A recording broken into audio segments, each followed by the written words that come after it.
sai kaga tanan din ai tun da na ga mutum. Baba ina yini? Lafiya lau. Ai lafiya. Kawun lafiya. Lafiya kalau baba wallahi. Ina zaka je haka? Wallahi zan je gonan mu ta yammaciya ne yanzu ba baba ne yace in je. To Allah sarki yayi kyau. To da Allah in ka je in ka samu mahaifin naka. Ka faɗa mashi injini da Allah ya dan duba min ta nan haka dan saboda iskan nan da aka yi ta shekaran jiya. Ta shekaran jiya nan ko? Iskar da aka yi to ta zo ta dauke min gona dan na zo na rasa ina gonar take. Gona kuma? Gona fa? Aba baba. Ya za ka ce mun gona kuma? Ha! To ai baka sani ba. Da akwai wani gida a ta can kusa da ku za ka ga wani sabon gida da aka gina? To ai shi wannan gidan wai kake tanin wai ko bulo fa aka saka aka kama gini.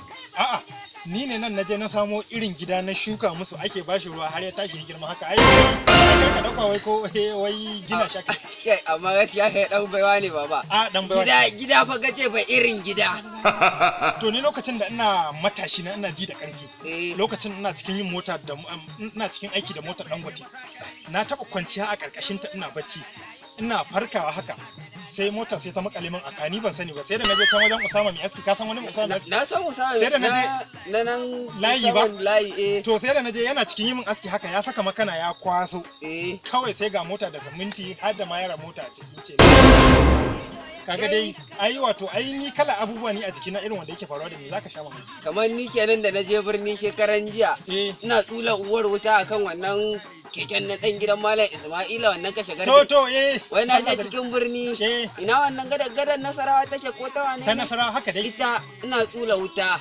ashe wai da na biyo ta kasan ta ban san na taho da ita wai da na shigo cikin unguwa to na ji su Jafar suna gada a bayan kafa gada ni nace gada kuma gada ta kofar Nasarawa ta kwankwasa ita kuwa